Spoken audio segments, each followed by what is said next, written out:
Welcome back to Z-Speed, and thanks for tuning back in. Today we'll be installing this Megan Racing straight pipe on this 2006 Honda Accord. Now this covers the 03 to 07 Honda Accord. This is a super high quality straight pipe, so if you're interested in learning how to install this, just stay tuned and we'll get right on it.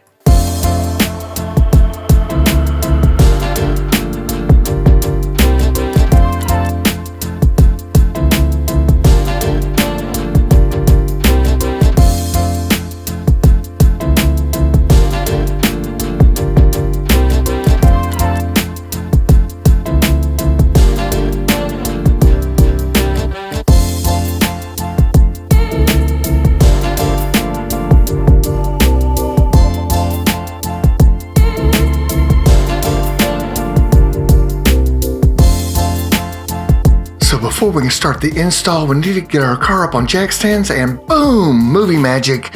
Now we've got our car up on jack stands and we're ready to begin the install. So before we get started, let's crawl under the car and visually inspect the catalytic converter and see what kind of condition the bolts are in. We've got 3 bolts on both sides of the catalytic converter. You can see I've got a bit of rust here. Now this is a 2006 Honda Accord, so we've got 14 years of a heat soak from the actual catalytic converter, and that puts a lot of stress on the nuts and bolts and can cause them to fuse over time. You can see they're actually in decent condition, but I'm going to go ahead and spray down everything with some PB Blaster and wait 30 minutes to an hour before I try to break anything loose, because I'm sure these things are pretty close to being fused together here. So you can also see on this side we've got the actual O2 sensor right here, and there's a partial occlusion here with that heat shield. It's going to be a little bit hard to access that, so I think I'm going to wait to break that loose after I actually pull the catalytic converter out of the car. I think it'll be a little bit easier to access once we get it out of the car. So while we're waiting for the PB Blaster to take effect, let's check out this Megan Racing pipe that I got from eBay for about $106 after taxes. You can see it's super high quality here. Very thick gauge steel, excellent welds. It even comes with hardware and with gaskets. So I was very impressed with this. If you haven't picked out a test pipe to put on your Accord yet, definitely consider this. I was very happy with the quality of this. So yeah, check it out. You won't be disappointed. Now, the only other thing you'll need to purchase is a O2 bung extension, because if you don't put an O2 bung extension on here, you're going to get a check engine light. So there's several different models you can choose from. On eBay, I would recommend a angled O2 bung extension. Now, I actually used a couple of O2 bung extensions that I picked up from AutoZone because I already had those laying around, but I had to actually modify one of these because the end of it wasn't quite large enough to fit the sensor through. So I would recommend one from eBay, but if you're going to use one of these traditional type that you can purchase at AutoZone, you will have to drill out the end of one of these here. You can see right here at the very end, that little hole there is not large enough. I had to actually drill out the entire end of it to get the thing large enough to fit the O2 sensor through. So if you decide to drill out the end of one of these traditional O2 bungs, you're going to need a very large drill bit. So if you're not interested in doing that, just pick one up from eBay. Also, make sure your O2 bung extension comes with one of these crush washers, because this will definitely make it an airtight seal and prevent any leaking between the actual O2 bung and the O2 bung extension. So once you get it in here, you just crank it down with either a open end wrench, or I actually have one of these sockets that are designed to install O2 sensors. So if you've got one of those, that makes it even easier.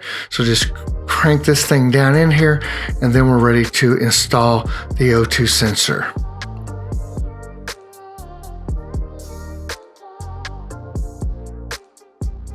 So now that the PB blasters had about an hour to take effect, I thought I'd grab a short breaker bar and a socket here and try to attack these 3 bolts closest to the muffler. You can see I'm tapping it with my hand here, and no luck. These things are frozen. They're just stuck on there solid. Even with the PB blaster, I'm really not having much luck at all breaking these loose. I'm definitely going to need something a little bit longer than the short breaker bar here. So you tried the opposite side, still no go. So I'm going to go ahead and shock it with a ball peen hammer before I use a larger breaker bar here. Sometimes that helps to take a ball peen and just tap the bolts and the nuts, and sometimes that will kind of break some of the rust loose and make it a little bit easier to, turn, but we're going to also need a larger breaker bar too. So you can see I've come back with a larger breaker bar, hoping this added leverage will give me the force I need to break these bolts loose, but unfortunately this nut is just frozen on here and I cannot get it to budge. So I'm going to have to come back with an extension to put on this breaker bar here, because we're going to need all the leverage we can get to break these things loose.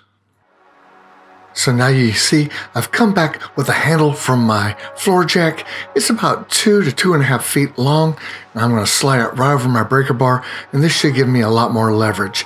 If you don't have a jack handle like this, you can use a long piece of pipe. It'll give you the same advantages that I have here. Now, even with this elongated pipe, I still didn't have a good enough angle, and that's the disadvantages with working with jack stands versus a lift.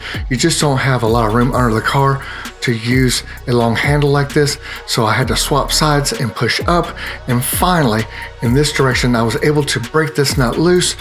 Let me tell you, it was pretty rough. So try the extension on your breaker bar if you're having trouble like me. Worst case scenario, you can cut these bolts off with a Dremel, because we do have brand new hardware, but hopefully you'll be able to break it loose. So I've got one more trick for you for the bolt that's on top, and I really couldn't use that extended pipe to get in there to break that bolt loose. So what I did was just place my breaker bar in there and just got my foot on it and just pushed really hard, and yes, I was able to break it loose with my foot. You can see it's flexing a bit, and boom, she popped loose, and that might help you out if you're having trouble with that bolt on top. So now it's time to break the 3 bolts on the front of the catalytic converter loose, where the downpipe connects up to the catalytic converter. These were a lot easier. I think it's just because it's more stable up there with the downpipe connected, but if you run into any problem, you can always use a piece of pipe to give you a little more leverage. But I was able to break these free with just my breaker bar alone, so hopefully you'll have the same luck. Now that we've got all the bolts broken loose, it's time to remove the catalytic converter. You can see over on the mid pipe, I've got a zip tie holding up the mid pipe, and I've zip tied it to the heat shield. You do not want to do this. I had a problem removing the catalytic converter because of that zip tie. So there's enough support from the actual hangers to support the mid pipe. You don't need the zip tie, so don't do that. And once I cut that zip tie and got it out of the way, I was able to easily remove the actual catalytic converter at that point. So just be careful when you're removing the catalytic converter. Don't forget, you still have the O2 sensor attached to the converter, and you don't want to disturb the wiring or tear the wiring. So be careful when you set it down not to jolt it or drop it. You can see the wiring's right there, and now we can scoot that to the edge of the car, and we can disconnect the O2 sensor at this time. So you can see we have much better access by taking the catalytic converter out to access the actual sensor itself. And you can see I've got that little specialty socket to remove O2 sensors here. So I'm going to go ahead and break this thing loose. If you're having troubles with it, you can go ahead and spray it with some PB Blaster. You can see I've actually sprayed it and got a little bit on the heat shield here, but I really didn't have to have it because it broke loose pretty easily. So once you break it loose, now all you have to do is twist it loose. Just be careful not to damage the wires here. It shouldn't take too much to get it to separate here.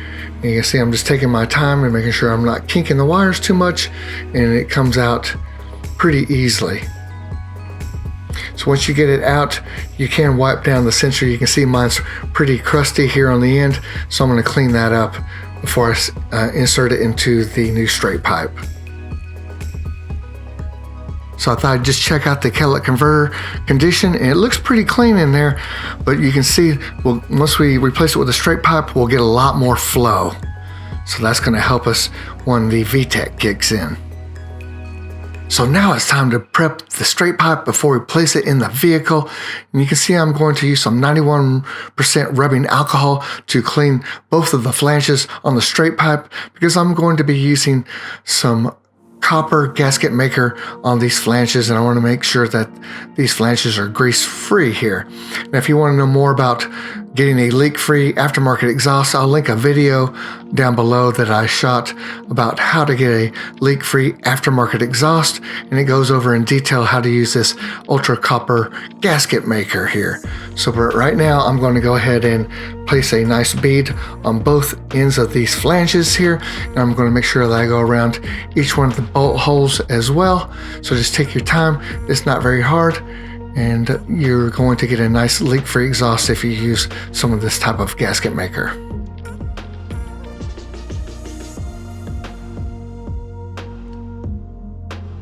Now that the gasket maker got a little tacky, I was able to take the metal gasket and just slap it right on the end of the straight pipe. You can see it's stuck right to it there, and that makes for an easy install there, so that's kind of nice. That's another benefit of using the gasket maker. So now I'm going to add a little anti-seize to my O2 sensor here, because I don't want to seize up into that extended bung that I placed in to the straight pipe here, and that'll keep it from getting frozen in there later on. This is the part where I realized that this sensor was not going to fit down into the extended bung, and so I'm going to go ahead and take that out. But we talked about that earlier. I had to actually drill the end of this little extended bung out so I could get it to fit, and it's probably going to be a little bit easier if you just purchase one that fits correctly, but since I had these laying around, I wanted to use them up. And you can drill the end of it out and make it fit. And I actually needed two of these because I gotta check engine light when I used just one, so I had to double up and use two of those.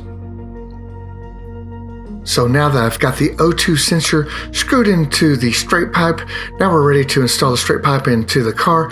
You can see I've actually placed some copper gasket maker onto the down pipe and onto the mid pipe over here. What I didn't show was I took some 600 grit sandpaper and kind of sanded those flanges down, got them nice and clean, wiped them off with some rubbing alcohol, and then I placed the gasket maker on there after it was nice and dry, so I didn't show that part, but same thing I did with this straight pipe there. So now we're going to go ahead and just slowly get the straight pipe into position. And now that I've got it into position, I'm going to go ahead and place a bolt from the down pipe into the straight pipe right here. And once I've got that secure, I can go ahead and place a bolt from the mid pipe to the straight pipe, and that'll allow me to get it stable enough to go ahead and place the rest of the hardware into position.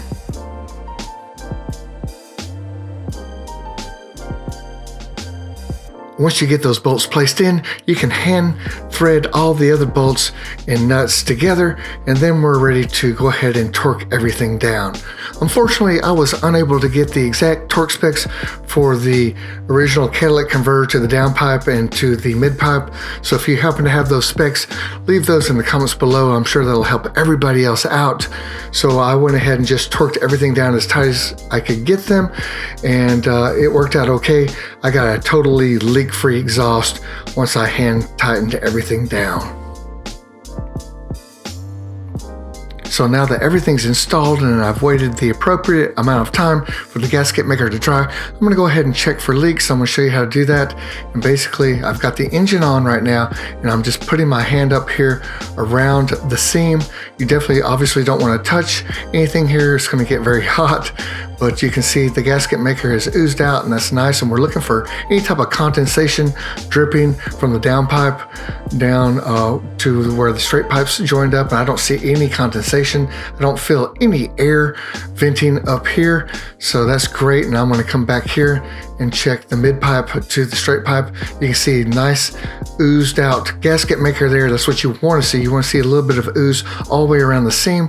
That means we've got a really good seal, and I don't feel any air whatsoever coming out around this flange. So we've got a nice leak-free system here. Now I'm going to do a little sound comparison clip of before and after, and you're not going to hear a huge difference here, but this is a 2.4 liter Honda Accord automatic. This is my daily, so I didn't change out the muffler or the mid pipe, but you can hear it's nice and quiet as it should be in stock configuration.